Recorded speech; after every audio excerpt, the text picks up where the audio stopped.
오늘의 말씀의 제목은요, 바울이 통치자들 앞에 섰어요 라는 제목입니다. 지난주랑 계속해서 이어지는 말씀이고요, 다음 주에도 계속 이어질 텐데요, 이제 요 내용은 이제 바울이 이제 순교를 하러 가는, 로마로 순교를 하러 가는 여정을 담고 있는 이야기입니다. 그래서 지난주에 우리가 살펴봤던 이야기 중에 그냥 우리 친구들이 포인트로 한 몇 가지를 생각해 보면, 유대인들과 바울이 소동이 있었죠. 예루살렘에서 소동이 있었고요. 바울이 3차 전도 여행을 갔다 온 후에 소동이 있었고, 이 소동을 본 천부장이었죠. 천부장이 이제 판결을 내리는데, 이제 지난주에 이야기했던 게 바울을 함부로 죽이게 할 수도 없었고 죽일 수도 없었던 천부장이 감옥에 일단 가둬놨다가, 왜냐하면 유대인들이 죽일까 봐 가둬놨다가 본인이 이 일을 처리할 수 없다고 판단을 해서 이제 다른 지역으로 보내는, 그 이야기까지 했던 것 같아요. 그 속에서 우리가 무엇을 살펴봤나라고 생각해보면, 그 안에서도 하나님의 뜻과 계획하심이 있어서 바울은 그때 죽지 않고 살아 있었다. 뭐 이런 내용들을 살펴봤던 것 같아요, 지난주에. 그래서 그것의 이제 연장선상으로 오늘은 이제 이송이 됐죠. 다른 지역으로. 이제 그 지역에서 어떻게 되었는지를 좀 살펴보려고 해요. 바울의 최종 목적지는 예루살렘이 아니었고요. 오늘 말씀에 나올 가이사랴가 아니었고요. 로마였습니다. 그래서 로마에 가는 것이 가장 바울이 할 마지막 자신의 미션이었는데, 그 미션을 성취하기 위해서 이제 가이사랴라는 곳에 도착을 하게 되는데요. 그곳에서 있었던 일을 한번 오늘 살펴보고요. 오늘 이 이야기를 살펴본 후에는 이제 최종 목적지로 향하는 로마로 가게 되는 이야기를 좀 살펴보려고 합니다. 넘겨주시면요. 이제 가이사랴라는 곳에 바울이 도착을 합니다. 이따 지도로도 한번 볼 거예요. 지도로도 한번 볼 건데, 여기는 항구 도시야, 항구 도시. 이제 배를 타고 로마로 갈 수 있는, 그리고 바울이 전도 여행을 하기 위해서 계속해서 여러 번 들렸던 항구 도시입니다. 그리고 이곳이 중요한 이유가 무엇이냐면요, 로마라는 나라는 우리 친구들도 지금 세계지도 지난번에 얘기하니까 잘 모르는 것 같긴 하던데, 이탈리아라는 나라에서, 지금의 이탈리아, 로마라는 나라에서 이제 아시아, 그러니까 이스라엘 쪽으로 들어오려면 항구가 필요하겠죠. 배를 가지고 오겠죠. 말 타고 오면 오래 걸리잖아요. 뭐 배 타고 오는 것도 똑같이 오래 걸리긴 하는데, 배라는 게 굉장히 당시에는 중요한 역할을 했어요. 그래서 배가 왔다 갔다 하는 항구 중에서도 가장 중요한 항구 도시였습니다. 그래서 로마 사람들이 가이사랴라는 곳에 오늘날로 따지면 이제 해군기지라고 할까요? 우리나라에도 저기 어디 있죠? 제주도에 있고, 뭐 포항에 있고, 뭐 인천에도 있고, 뭐 이런 해군기지를 설치했다라고 생각했을 때 바닷가에 설치하겠죠? 바다에 이제 배를 띄우기 위한 좋은 항구 도시를 만드는 거예요. 그래서 가이사랴라는 곳이 당시에 이스라엘에 있어서 굉장히 중요한 항구 도시였습니다. 그러다 보니까 이제 거기가 문화 중심지로 발전을 해요. 우리 친구들이 생각을 해볼게, 이제 이거는 뭐 우리 친구들이 나중에 국사에 대한 공부를 하든지, 뭐 역사에 대한 공부를 하든지, 뭐 세계사에 대한 공부를 하든지 해서도 굉장히 중요한 이야기인데, 유명하고 큰 도시들은 다 항구를 끼고 있어요. 항구가 없으면 교류가 안 돼요. 옛날엔 더더욱 그랬겠죠. 옛날엔 더더욱 그랬고요. 그래서 생각해보면은 수도 같은 곳을 생각해보면 꼭 강이나 바다가 끼고 있고요. 산이 있고요. 뭐 다양한 조건들이 있는데, 어려운 말로 초등학교 때 배우는지 목사님은 기억이 잘 안 나는데 배산임수라 그래서 앞에는 물이 흐르고 뒤에는 산이 있고, 이런 곳이 굉장히 수도로 정하기 좋다고 이야기를 합니다. 그래서 살펴보면은 우리나라도 뭐 예전으로 돌아가서 조선시대로 돌아가면은 이제 우리가 잘 아는 경복궁 같은 거 있잖아요. 서울 종로에 경복궁 같은 데도 이제 앞에 한강이 흐르고 좀만 가면 인천에 바닷가가 있죠. 또 뭐 옛날 같은 것들을 기억해 보면은 옛날의 나라들도 대부분 바다 혹은 강을 끼고 있어요. 왜 그러냐? 전략적으로 이제 전쟁이 나든 뭘 하든 말을 타고 도망을 가든 배를 타고 도망을 가든 어떻게든 도망갈 수 있는 퇴로가 있어야겠죠. 이런 것들을 마련하기 위해서 그런 것도 있고요. 그리고 물이 있어야 먹을 것들을 재배하기가 좋잖아요. 메마른 땅에서 뭐 농사할 수 있겠어요? 없겠죠. 그래서 그러한 것들 때문에 굉장히 항구 도시가 당시에는 중요했고, 그리고 사람들이 많이 모였겠죠. 먼 나라, 이웃 나라 사람들이 어떻게 와요? 배 타고 와서 우리 동네에서 나는 뭐 소금이 있는데 이 소금 너네 나라에서 나는 뭐 후추랑 거래를 하자, 뭐 이런 거래들도 했을 거고요. 다양한 일들이 항구 도시에서 일어납니다.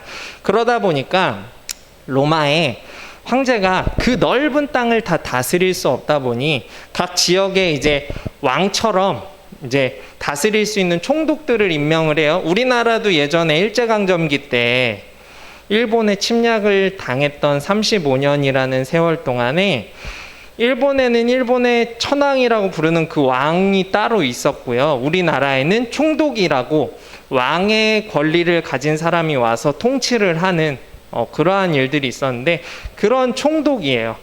로마에서 황제 대신에 일을 맡아서 하는 관리들, 총독. 그 총독이 가이사라에 있었어요. 그러니까 얼마나 중요한 곳인지 알겠죠. 가이사라가 총독이 있었던 땅이니까. 그곳에 이제 바울이 가게 되는데요. 바울이 가니까 유대인들은 어떻게든 바울을 죽이고 싶잖아요. 지난주에도 이야기했지만 쫓아가요. 굉장히 집요해요. 그래서 쫓아가서 이제는 가이사라에서도 계속해서 서로 싸워요. 그리고 그곳에서 있었던 총독이 이야기를 계속해서 듣습니다. 누가 옳은 건지 이야기를 들어요. 이쪽 이야기도 들어보고, 그러니까 유대인들 이야기도 들어보고, 바울 말도 들어보고. 근데 시간은 계속 가요. 흘러요. 우리나라도 그런데 재판이 그냥 하루 만에 이렇게 했으니까 너가 잘못했어, 끝, 이런 식으로 진행되는 게 아니에요. 재판을 보면은 막 몇 달씩 걸려요. 몇 년씩 걸리기도 하고. 어쨌든 그러한 시간들이 계속해서 흐르는데, 그 당시에 있었던 총독의 이름이 벨릭스라는 사람입니다. 이 벨릭스라는 사람은 계속해서 그들의 주장, 그러니까 유대인들의 주장, 바울이 왜 잘못했는지에 대한 주장과 바울이 말하는 자신은 잘못한 거 없다는 주장을 서로 이야기를 듣다 보니까 본인도 판단을 못 내리겠던 것 같아요. 그러니까 그냥 이야기는 들어주되 바울은 감옥에 그냥 내버려 두고 그냥 계속 그렇게 세월을 흘려보내요. 그렇게 얼마나 시간이 흘렀을까요? 친구들, 얼마나 흘렀을 것 같아요? 바울이 가이사랴에 갇혀 있었던 기간이 얼마나 될까요? 결론을 못 맺고 무려 2년 동안 감옥에 갇혀서 아무것도 못하고 가만히 있었어요. 가이사랴 감옥에서. 왜냐하면 벨릭스가 어떤 판단도 내려주지 않아요. 그러니까 뭐 어떻게 해라 이런 말도 없어요. 그냥 오면 그래 얘기해봐라, 그래 너도 억울한 거 이야기해봐, 그러면서 아무것도 안 해요. 본인은. 왜? 바울이 죽게 되면 뭐가 문제예요? 로마 시민권자라 그랬죠. 로마 시민권자는 어떻게 돼요? 함부로 못 죽여요. 로마 시민권자이기 때문에 함부로 유대인들에게 내줬다가 죽게 되면 총독인 벨릭스도 굉장히 골치 아파질 거예요. 머리가 아파요. 그러니까 내줄 수 없고요. 근데 또 심지어 유대인 종교 지도자들은 이스라엘의 가장 높은 핵심 인물들이에요. 그러다 보니까 그들한테 또 벨릭스는 어때요? 잘 보일 필요도 있어요. 왜냐하면 그 지역은 이제 유대인들은 어때요? 하나님 믿는 사람들이잖아요. 당시에 로마 사람들이 종교에 대해서는 크게 뭐라고 터치를 안 했어요. 너네 유대교 믿어. 그래 괜찮아. 하지만 우리가 말하는 거는 잘 해줘. 약간 이런 서로 그냥 우호관계, 서로 같이 잘 지내보자, 약간 이런 관계였기 때문에 바울을 내주지 않는다면 또 유대인들의 그런 좋지 않은 시선, 그리고 자신들을 잘 도와주지 않을 거라는 시선, 뭐 이런 것들도 있었겠죠. 그러니까 바울을 죽여도 고민, 이 사람들한테 바울을 넘겨도 고민, 그러니까 아무것도 안 하고 그냥 2년 동안 시간을 낭비한 거예요. 바울의 입장은 어떨까요? 목사님이 바울이었으면 딱 이런 생각이 났을 것 같아요. 지금 뭐 하는 거지? 2년 동안 아무것도 못하고 그냥 감옥에 가만히 있는 거잖아요. 그러니까 난 지금 뭐 하는 거지? 라고 생각했을 텐데, 바울은 2년이라는 시간 동안 계속해서 자신의 결백을 주장합니다. 결백이 뭐예요? 나는 잘못한 거 없습니다 라고 주장하는 거예요. 그래서 사도행전 24장 15절과 16절 말씀에 보면 중요한 말씀이거든요. 친구들 잘 보세요. 바울이 뭐라고 이야기하는지 보세요. 그들이 기다리는 바 하나님께 향한 소망을 나도 가졌으니 곧 의인과 악인의 부활이 있으리라 함이니이다. 그러니까 여기서 말하는 건 뭔 것 같아요? 바울은 지금 다른 거 기다리는 게 아니고요. 바울이 원하는 거는 이제 부활이 있을 거라고 하셨던 예수님의 그 말씀이에요. 우리는 다시 이 땅에서 죽더라도 부활하게 될 것이다. 예수님이 부활하셨던 것처럼. 그렇기 때문에 나는 그거 소망 가지고 살아가고 있다. 그 소망 때문에 나는 하나님과 사람에 대해서 양심의 거리낌이 없다. 무슨 말이에요? 나는 부활을 믿고 있기 때문에 이 세상에서 거짓말하거나 내 양심에 하나도 자책을 느낄 뭐 여러 가지 내가 잘못했다고 인정할 만한 일을 이 땅에서 한 적이 없다라고 이야기를 하는 거예요.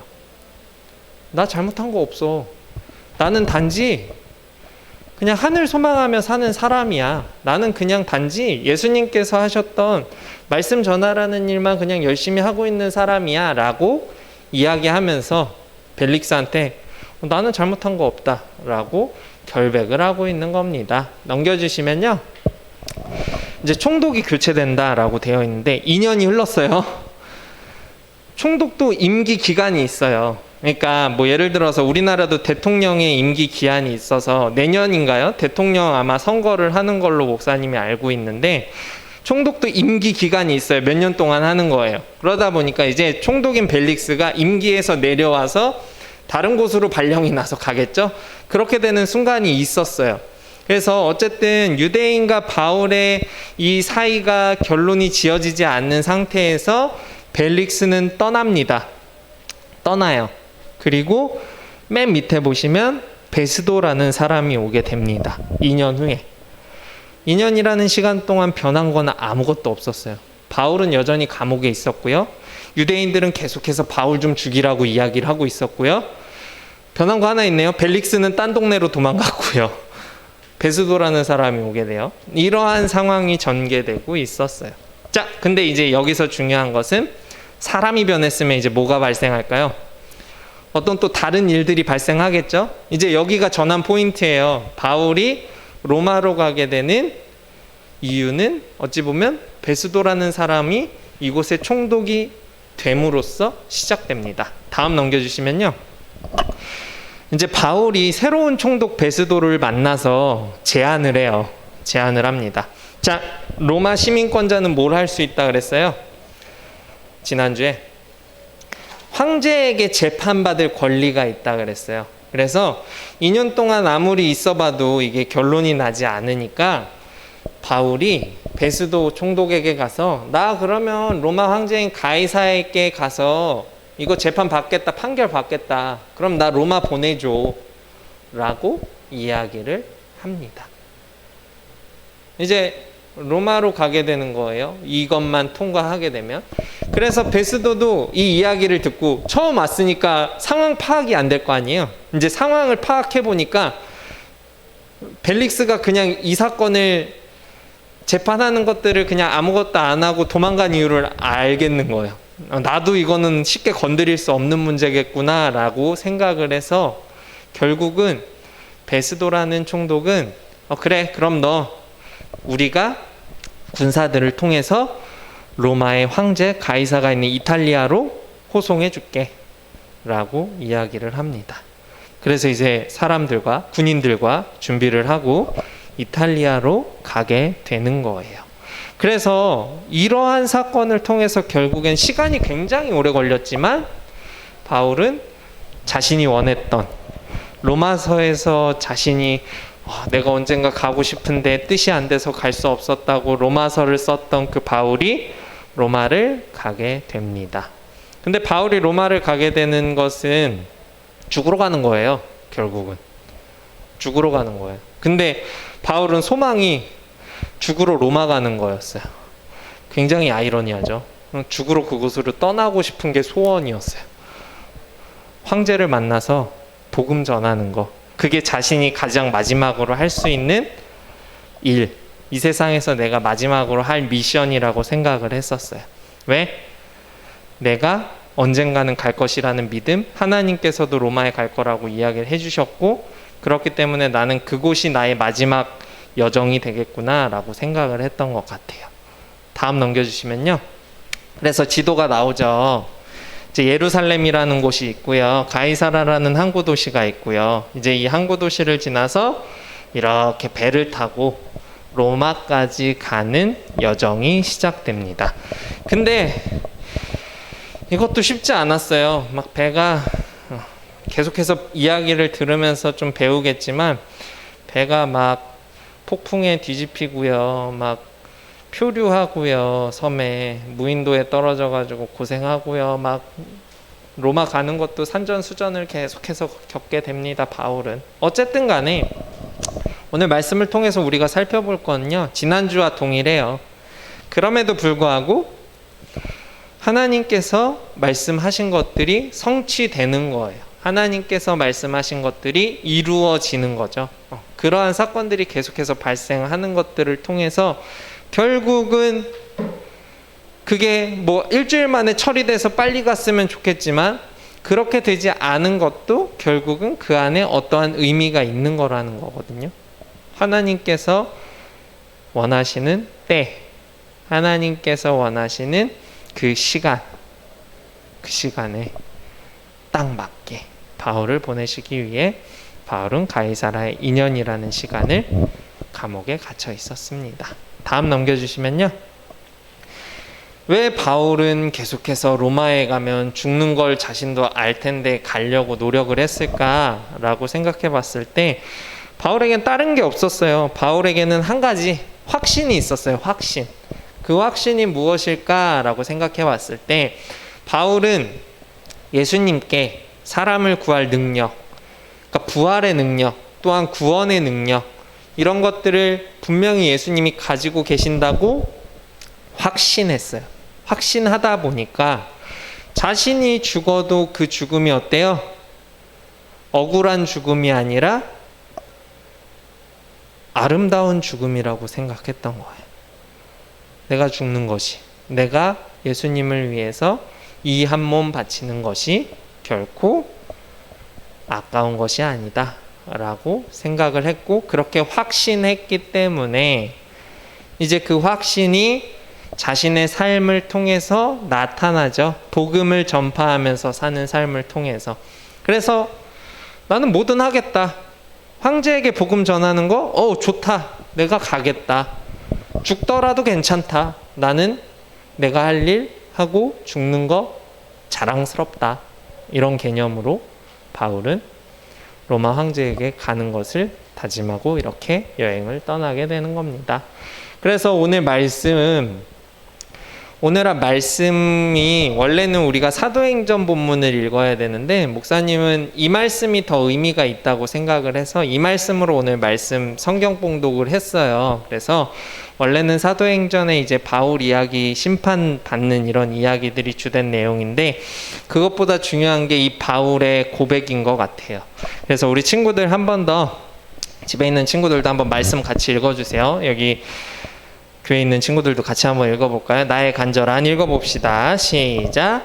나의 간절한 기대와 소망을 따라 아무 일에든지 부끄러워하지 아니하고 지금도 전과 같이 온전히 담대하여 살든지 죽든지 내 몸에서 그리스도가 존귀하게 되게 하려 하나니 이는 내게 사는 것이 그리스도니 죽는 것도 유익함이라. 아멘.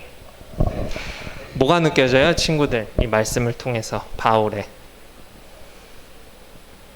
뭐가 느껴져요? 내가 살든지 죽든지 나는 필요 없다. 내가 드러나는 거 필요 없고 예수님만 전해지면 된다. 굳은 의지가 느껴져요? 마지막 줄에 내게 사는 것이 그리스도니. 내가 사는 이유가 예수님이라는 거예요. 쉽게 말하면 내가 사는 이유가 예수님이니 예수님을 위해서 죽는 것도 뭐래요? 유익하다 라고 이야기를 하는 거예요. 친구들, 이거는 무엇보다 중요한 게 100% 확신이 없으면 이런 말 못할 것 같지 않아요? 100% 확신이 없으면? 나 살아도 죽어도 상관없어. 예수님을 위해서라면 내 한 목숨 바치는 거 굉장히 좋은 일이야. 라고 이야기를 한다는 것. 굉장히 쉽지 않은 고백이에요. 그런데 이 바울은 계속해서 이러한 고백을 하고 있습니다. 무엇이 바울을 이렇게 만들었을까요? 예수님 만나서 그렇겠죠. 그래서 우리 친구들에게 목사님이 계속해서 강조하고 이야기하는 것은 그거예요. 예수님 만나야 된다. 너네가 직접 한 사람 한 사람 찾아와 주시는 예수님을 스스로 만나야 된다. 남이 만난 예수님 말고 내가 만난 예수님이 무엇보다 중요하다. 우리 아빠가 만난 예수님 말고요. 내 동생이 만난, 내 누나가, 언니가, 형이 만난, 내 친척들이 만난 예수님 말고요. 내가 만난 예수님. 우리 친구들도 예수님 만나면 바울처럼 살 수 있어요. 우리 친구들도 예수님에 대한 확신이 있으면 복음 전할 수 있고요. 더 예배 열심히 드릴 수 있고요. 더욱 기쁨으로 찬양할 수 있고요. 눈물로 기도할 수 있고요. 예배 시간이 지루한 시간이 아니라 예배 시간이 감사하고 정말 영광 돌리는 시간이다라는 생각이 들게 될 거예요. 지금 혹여나 그런 생각이 들지 않고 나에게 믿음이 부족한 것 같고 예수님이 나와는 좀 거리가 있는 분과 같이 느껴진다면 오늘 말씀을 통해서 한번 깊이 생각해 봤으면 좋겠어요. 무엇을? 나와 예수님의 거리는 얼마나 가까운가? 아니면 얼마나 멀리 떨어져 있는가? 그래서 그 거리를 좁힐 수 있는 방법은 뭘까요? 예수님과의 거리를 더 예수님 만나려고 노력해야겠죠. 우리 친구들도 쉽게 예를 들어 볼게요. 친한 친구는 왜 친해요? 자주 만나고 자주 이야기하고 핸드폰 있는 친구들은 자주 통화하고 자주 카톡하고 문자하고 자주 이야기를 나누니까 친한 거죠. 안 친한 친구는 왜 안 친해요? 자주 연락 안 하고 전화 안 하고 내 이야기 안 꺼내고 걔 이야기도 별로 듣고 싶지 않고 그래서 안 친한 거 아니에요? 내가 예수님과 친하다면 예배가 좋은 거고요. 교회에서 드리는 찬양이 좋은 거고요. 내가 기도하고 싶어지는 거예요. 내가 예수님과 가깝지 않고 멀다고 느껴진다면요. 내가 예배 드리는 거 별로 안 좋아하고요. 예배 시간 싫어하고요. 기도하는 거 싫어하고요. 찬양도 싫고요. 율동도 싫고요. 그냥 교회에서 하는 모든 것들이 어쩔 수 없이 부모님을 따라서 교회에 와서 하게 되거나 혹은 그냥 친구들이 좋아서 오게 된 케이스? 그거는 예수님과의 거리가 가깝다고는 이야기할 수 없겠죠. 그래서 무엇보다 중요한 게 예수님과의 거리인 것 같아요. 바울은 어떤 것 같아요? 예수님과 거리가 가까워 보여요? 멀어 보여요? 가까운 것 같죠. 가까운 것 같죠. 그래서 남에게 보여지는 시선을 신경 쓸 것이 아니라 내가 정말 예수님과 얼마나 가깝게 살아가고 있는지를 체크해 보면 좋을 것 같아요. 목사님도 가끔 생각해 보면 예수님과 거리가 멀리 떨어져 있을 때가 있는 것 같아요. 내가 예수님 생각 안 하고 있으면 멀리 떨어져 있는 거겠죠. 근데 그 속에서 내 삶 속에서 계속해서 목사님도 어떻게 할까요? 기도하고요. 말씀 읽고요. 찬양 부르고요. 그러면서 예수님과 가까워지려고 계속 노력하는 거예요. 목사님이라고 하루 종일 예수님 가까이서 계속 붙어 있는 거 아니잖아요. 혼자서 막 고민하고 생각하면서 너무 힘들다, 짜증난다 이런 마음들이 올라올 거 아니에요. 그럴 때 막상 예수님 도와주세요 라고 바로 이야기가 안 나올 때가 있어요. 사람은 누구나. 그렇지만 그럴 때 어떻게 하라는 거예요? 그래도 좀 더 생각해 보려고 노력하는 거죠. 예수님과 좀 더 가까워지려고 기도하면서 예수님 좀 도와주세요 라고 내가 스스로 외치려고 노력하는 거예요. 남이 하는 게 아니에요. 신앙생활은 목사님이 계속해서 이야기하지만 신앙생활은 내가 하는 거예요. 우리 엄마가 해주는 그 신앙으로 나 천국 못 가요. 친구들, 우리 아빠가 가지고 있는 신앙으로 나 천국 못 가요. 우리 가족이 가지고 있는 그 신앙으로 나 천국 못 가요. 내가 신앙이 있어야 천국 가요. 내가 없으면 우리 부모님 다 천국 가셔도 나는 천국 못 가요. 내 친구들이 다 천국 가도 나는 못 가요. 이게 핵심이에요, 친구들. 내가 바울처럼 예수님과 얼마나 가까운 거리를 유지하고 있는지 이번 한 주간 살펴보았으면 좋겠고요. 그 거리가 멀다면 그 거리를 좀 더 가까워지기 위해서 안 하던 것 좀 하세요. 안 하던 게 뭘까요? 평소에 말씀 보는 거, 평소에 찬양 듣는 거, 평일에 가끔 밴드를 켜서 이전 설교들을 들어보는 거. 이게 안 하던 거겠죠? 안 하던 것 좀 해보세요. 그러다 보면 우리가 멀어졌던 예수님과의 거리가 점점 가까워지는 것을 경험하는 날이 올 겁니다. 하나님만 우리한테 이렇게 해라 저렇게 해라 할 때 우리 친구들이 반응 안 하면 끝이에요. 우리도 반응해야 되는 거예요. 하나님은 공의의 하나님, 사랑의 하나님이시지만 하나님을 외면하는 친구들에게는 가까이 하지 않으세요. 하나님을 사랑한다고 고백하는 사람들을 사랑하십니다. 그래서 우리 친구들이 오늘 말씀을 잘 기억하면서 바울처럼 살아갈 수 있었으면 좋겠다라는 거예요. 다음 넘겨주시면요. 이제 결론이에요. 이제 오늘 내용을 정리해 봅시다. 바울은 억울하게 2년이라는 시간 동안 감옥에 갇혀 있었어요. 그럼에도 불구하고 바울은 어떻게 했어요? 기다렸어요. 그 때를, 언제일지 모를 그 순간을 계속해서 기다렸죠. 그리고 예수님을 전하기 위해서 이 시간들을 다 인내하며 참아냅니다. 그리고 결국은 말씀하셨던 로마로 가게 됩니다. 그래서 이제 마지막 말씀인데요. 여기서도 또 중요한 말씀이 하나 나와요. 보시면 내가 예수님을 아는 지식이 가장 좋은 것임을 알고 있다. 그래서 내가 그를, 예수님을 위하여 모든 것을 잃어버리고 배설물, 똥으로 여기게 됨은 예수님을 얻고 나니까 다른 거 다 필요 없다는 것을 느꼈기 때문이다 라고 이야기를 합니다. 믿음, 이 믿음, 우리 친구들에게 필요하고 선생님들께 필요하고 목사님에게 필요한 게 바로 이러한 믿음. 이 세상에서 돈 좀 없어도 돼. 이 세상에서 친구 좀 없어도 돼. 이 세상에서 내가 뭐 필요한 거 다 가지고 살 필요 없어. 왜? 그것보다 중요한 거 예수님이시니까. 이런 말이에요. 그냥 쉽게 표현하자면.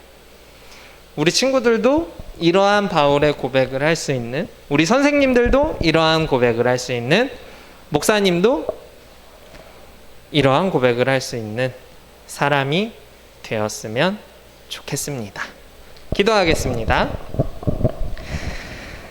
사랑의 하나님 감사합니다. 오늘 말씀을 통해서 우리가 얼마나 예수님과 가까운 거리를 두고 살아가고 있는지 생각해 보게 됩니다. 거리가 먼 친구들이 있다면 가까워지게 노력하게 하시고, 예수님과의 거리가 가까운 친구들이 있다면 그 가까운 거리 다시 멀어지지 않도록 지금처럼 계속해서 예수님과 가까워지는 연습을 할 수 있게 도와주세요.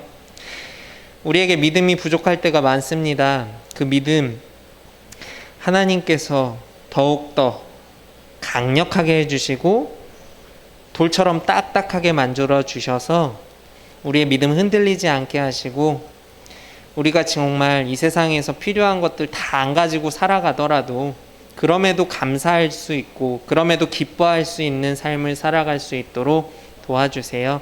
이번 한 주간도 그래서 짜증과 우울함과 욕하는 것과 그리고 기타 여러 가지 안 좋은 것들, 부정적인 생각을 하는 것이 아니라 긍정적이고 기쁘고 감사함으로 생활할 수 있는 한 주간 될 수 있도록 만들어 주세요. 헌금 드린 친구들의 손길 또한 기억해 주시고 그 친구들 축복하여 주시고 그 가정에도 좋은 일들 계속해서 일어날 수 있도록 인도해 주세요. 감사드리며 예수님의 이름으로 기도합니다. 아멘.